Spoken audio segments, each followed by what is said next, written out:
Imagine standing at the edge of a tranquil lake, the water so still it mirrors the boundless sky stretching above you.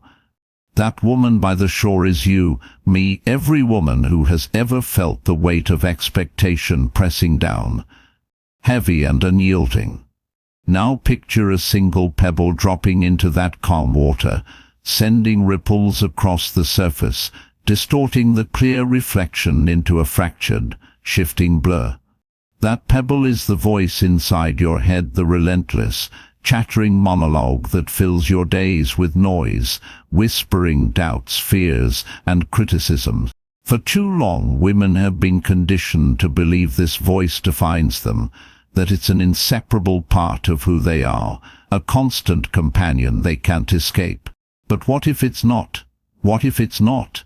What if this endless stream of self-talk isn't your true self but a cage? One built not of iron bars but of words that trap you, limit you, and keep you from the freedom you were born to claim.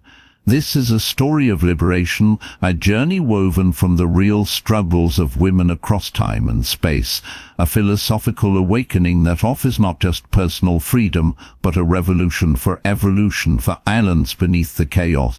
Most of us move through life without ever realizing that the source of our deepest pain, our anxiety, our exhaustion, our quiet unhappiness doesn't come from the world around us, but from the ceaseless activity within our own minds. It's a voice that wakes you each morning with a script already written, a gloomy forecast for the day ahead. It tells you the meeting you're dreading will go badly, that you'll stumble over your words, and everyone will notice. It lingers on past mistakes, replaying that moment you forgot to pick up your daughter from soccer practice, or the time you didn't speak up when a co-worker took credit for your idea. It amplifies fears about the future, whispering that you'll never earn that promotion, never afford that house, never live up to the glossy lines you see online. And in the present, it picks apart every action, every feeling, with a cruelty you'd never dream of turning on someone else. This inner critic is tireless, and for women, it often cuts deeper, shaped by a world that has long demanded we shrink ourselves, soften our edges, and apologize for daring to exist too loudly. Think of Sarah, a single mother I once met in a small town, Ina, her hands wrapped around a chipped coffee mug as she stared out the window. She'd tell me how she'd lie awake at night, her mind a whirlwind of guilt. She'd missed her son's school play because her shift ran late, and dinner that night was a frozen pizza instead of the homemade meal she'd planned. The voice in her head didn't celebrate her grit, raising two kids alone, working two jobs to keep the lights on. Instead, it berated her, insisting she was failing, that she'd never be the perfect mom society held up as the gold standard. Sarah's story isn't rare. It's the quiet anthem of women everywhere, from the executive juggling deadlines to the stay-at-home mom wiping sticky fingerprints off the walls. That inner monologue twists their strength into inadequacy, their resilience into shame. Here's a truth that might startle you, might even unsettle you, that voice isn't you. It's not your wisdom, your guide, or your core. It's a distortion, a cracked mirror showing you a warped version of yourself, shaped by centuries of societal pressure, historical burdens, and the subtle, pervasive expectation that women should doubt themselves. We've been taught our thoughts are sacred, the bedrock of our identity. Every self-help guru, every inspirational quote plastered across your feed, tells you the same thing: change your thoughts, change your life. But what if the real issue isn't the content of those thoughts? What if the problem lies in the act of thinking itself, this constant, exhausting self-talk you've mistaken for your essence? What if that monologue is the chain keeping you tethered, not to your truth, but to a prison of your own making? Step back to that lake. The water is still, reflecting the vastness of the universe, a perfect image of clarity and peace. Then the pebble falls, your inner voice, and the ripples spread, breaking the reflection into chaos. That's what it does, day after day, stirs your calm, muddies your connection to the deeper, truer you hiding beneath the surface. Your mind becomes like an overflowing cup, brimming with noise, analysis, and judgment, leaving no space for the things you crave: peace, joy, clarity. It's not just a distraction, it's a wall. Think of Maria, a young woman I knew from a working-class neighborhood where girls were told their dreams were too big. She wanted to build bridges, to be an engineer, but her inner voice echoed the jeers she'd heard growing up. Girls don't do that. You're not smart enough. Stick to something safe. That chatter held her captive, keeping her in a den job she despised, until one day she dared to question it. When she stopped listening, she signed up for night classes, took the first step toward her dream, and discovered the voice wasn't her truth, it was her jailer. This struggle isn't new. It's as old as the stories of women who fought to be heard when the world demanded their silence. In the 19th century, women like Elizabeth Cady Stanton stood up for suffrage while wrestling with the internal noise that said their place was in the shadows. Society branded them lesser, and too often they believed it, their minds echoing the dismissal they faced. Today the fight looks different, but it's no less real. You feel it when you hesitate to raise your hand in a classroom, when you bite your tongue in a debate, when you scroll through a stranger's highlight reel and wonder why your life feels so small. That inner voice isn't just a personal quirk, it's a relic of oppression, a tool honed over generations to keep women questioning their worth while the world spins on.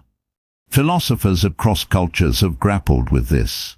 In Hinduism, they speak of Atman, the eternal self beyond the mind's turbulence, a steady presence untouched by thought. In Christianity, it's the still, small voice of God, a whisper rising beneath the clamor of life. In Taoism, it's the Tao, the natural flow of existence, pure and unmarred by the mind's interference.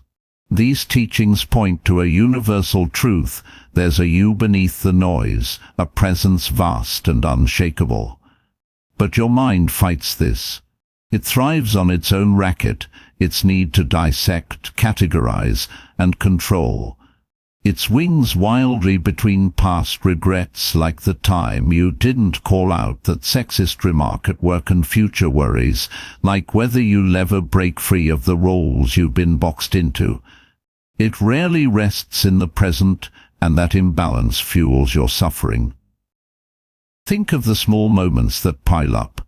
You're late for a doctor's appointment because traffic won't budge, and the voice spins a tale of injustice. They're cutting me off because I'm a woman. This always happens to me. My day's ruined.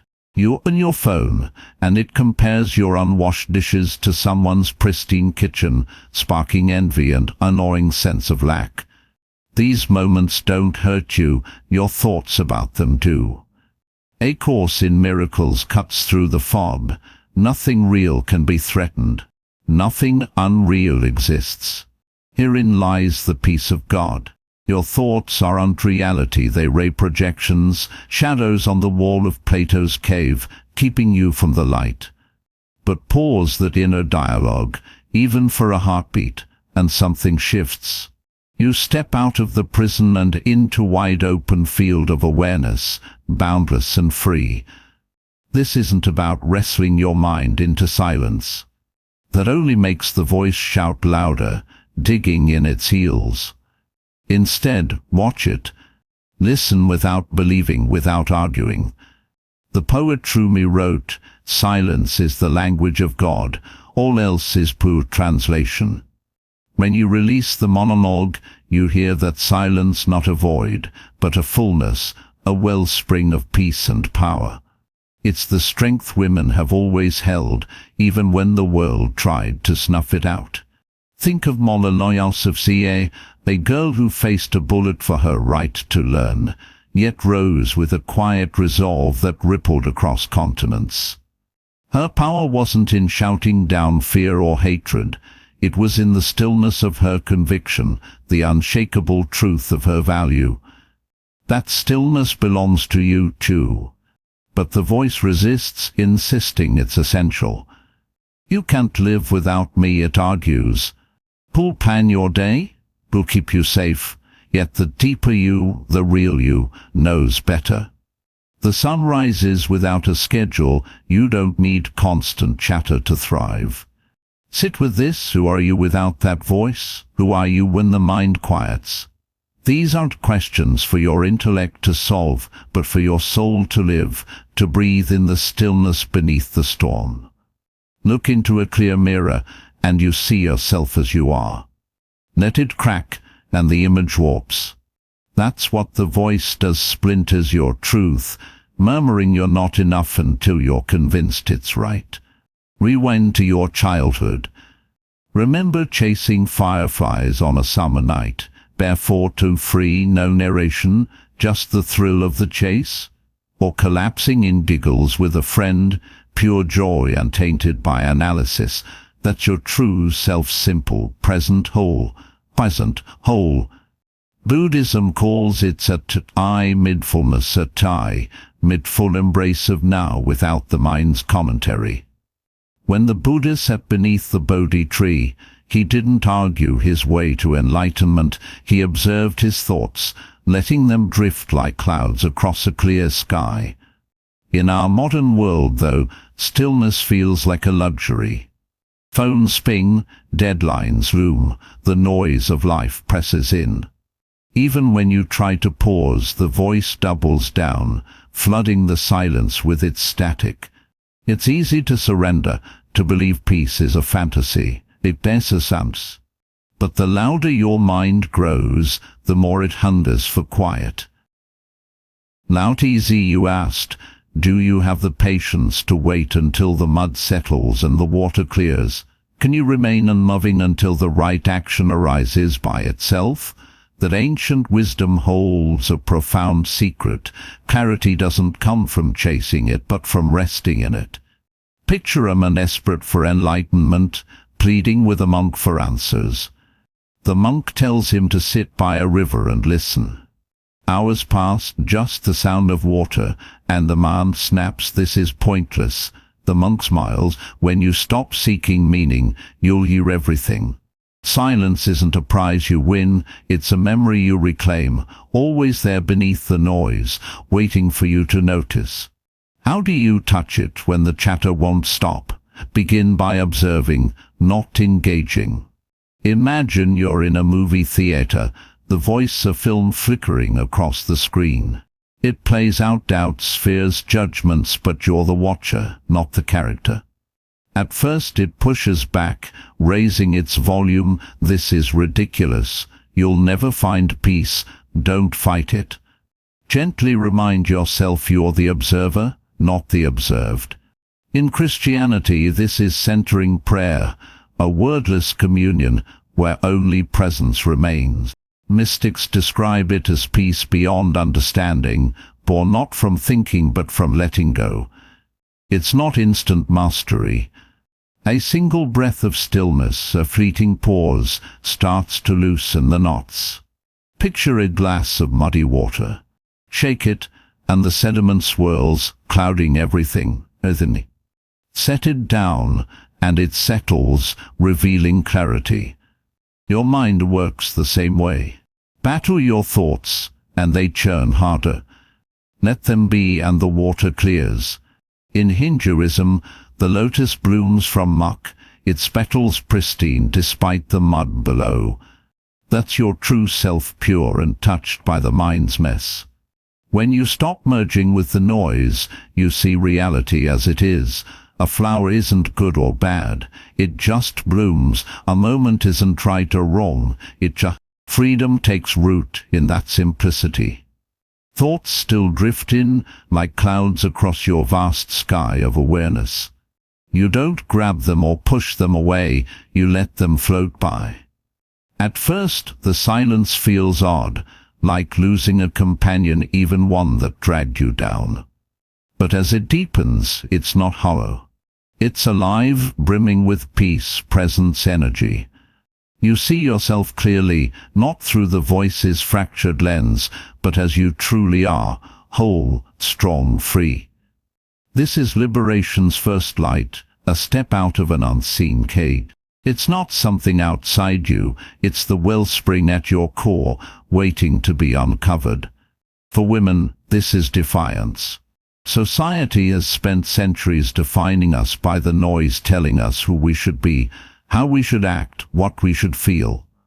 Think of the women who broke through, Sojourner Truth, a former slave whose voice thundered for justice when the world said she had no right to speak, Frida Kahlo, turning pain into art when silence was her assigned role. Their power wasn't in the chatter but in the quiet certainty beneath it. You hold that same strength. When you halt the monologue, you reclaim your voice, not the one that doubts, but the one that knows, steady and sure. That knowing changes everything. Fear weakens because it needs the voice's tales to live. What if I mess up? What if they laugh? In silence, there's only now, and now is safe, now is enough. A bird perches on a branch, not fretting if it'll snap, it rests, trusting its wings. You can trust to not in life's guarantees, but in your own depth. This is surrender, not giving up, but flowing with life. The world feels lighter. A spilled coffee isn't a disaster, it's just a mess. A stranger's success online doesn't diminish you, it's just their story. You chuckle at the voice's old scripts, finding joy in the quiet spaces. This isn't a single epiphany. It's a journey, a rhythm with the noise. Some days it pulls you back, loud and insistent, others, you rest in silence, untouched. Each step into stillness deepens your freedom. The more you walk this path, the clearer it becomes. The void isn't empty. It's a mirror, reflecting your truest self, pure, unbound, radiant. Ever felt alone in a packed room? That's not from others' distance, but the voice's barrier, severing you from connection. It convinces you you're lacking, separate, unseen. Beyond the noise lies something vast, sacred, human, your heart. The heart doesn't argue or judge like the mind. It speaks in stillness, pulling you toward life, toward others, toward others. To hear it, hush the mental storm. In Hinduism, the heart links the soul to the infinite, steady amid life's ups and downs. When you stop believing the voice, the heart murmurs you're enough. It's a jolt at first. The noise has spent years claiming otherwise, tying your worth to what you do, who approves. But the heart sees through that lie. Think of the prodigal son, welcomed home with love, not scorn, despite his wanderings. Your heart waits like that father, patient, embracing, asking nothing in return. Don't wrestle the voice that fuels it. Shift your gaze. Picture a campfire, flames dancing, captivating but brief. Above, stars gleam, timeless and boundless. The fire is your thoughts, gripping but fleeting. The stars your heart, eternal and vast. Stare at the flames and the stars blur. Look up, and the sky unfolds, enveloping you. The heart's always there, shining, waiting beyond the mind's clamor. Gratitude tunes you in, not a forced live should-s, but feeling life's gifts, your breath's rhythm, the sun's gentle heat, a child's laugh echoing nearby. Rumi wrote, "Wear gratitude like a cloak, and it will feed every corner of your life." It roots you in now, where the heart dwells. Compassion begins with you. When the voice attacks your ear, failure, a fraud, meet it with softness. Imagine comforting a frightened child, not snapping at her fear. "It's okay," you'd whisper, holding her close. Give yourself that tenderness. The voice's power fades, you see yourself as the heart does, whole, worthy human. That love ripples out. Free from the mind's fictions, you see others, truly their struggles, their light. You connect not from emptiness but abundance. In Buddhism, this is metta loving glances for all yourself, your loved ones, even those who wound you. The voice balks they don't deserve it, but the heart knows love isn't a transaction, it's your nature. The world grows gentler. You laugh freer, breathe fuller, find delight in small things, a warm breeze, a kind word. Life's storms still brew, but you choose, cling to the voice's dread or rest in the heart's calm. It's a lifelong dance. Some days the noise overpowers others, the heart blazes, melting it away. Keep returning. The heart is the silence you seek, where life's richness floods in. This is transformation, not a fleeting spark, but a way of being, a call to rise above the mind's din, anchored in your truth. Living this isn't about flawlessness. The voice lingers, whispering old doubts. But you see it now, phantoms, not facts. Krishna urged Arjuna to act with calm, untied to success or failure. Free from the voice's leash, you live fully, unburdened by loss or applause. Meaning isn't in mastery, it's in presence, trusting life's pulse. Mindful sense holds you there. Sipping tea, you feel its warmth, taste its depth, hear its soft pour. The mundane turns sacred. Service flows naturally. Unshackled from mental chatter, you see others, their pain, their hope. Kindness spills out, not for reward but from shared stillness. Francis of Assisi said, "In giving we receive." You feel life's oneness, divisions a mirage. Embrace mystery too. The voice craves answers, the heart thrives in the unknown. Rumi urged, let life flow through you. Plans soften, trust strengthens. Doubts creep in, this is impossible, but they're openings to deepen silence. Suzuki said, you're perfect, and you can grow. You're whole, yet unfolding. Transformation lies in every choice to step into now. Freedom isn't escape from struggle but presence within it. Challenges shape you, fears forge courage, losses teach love. You dive into life, not sidelined by thought's fog. You embody this shift, not chase it. You're not the noise but the silence, the heart, the light. When you stop the chatter, life reflects your peace, your love, your truest self, a woman unbound, powerful, free. This journey is yours, a reclaiming of what's always been. It's not about silencing the voice forever. Some days it'll roar, but about seeing it for what it is, a shadow, not your soul. Women have walked this path before, their stories lighting the way. Think of Rosa Parks sitting still on that bus, her quiet act igniting a movement. Or Maya Angelou weaving pain into poetry when the world tried to mute her. Their power was in the silence beneath the noise, a strength you share. Each time you choose stillness, you honor them, you honor yourself. The voice will test you.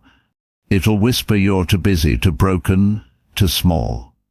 But you're not. You're the lake, vast and deep, not the pebbles' ripples. You're the sky, not the clouds. You're the heart, not the mind's endless debate. This is your rebellion, your revolution, a quiet one but mighty. It's the power to say no to the noise, yes to the silence, yes to the woman you've always been, waiting to rise.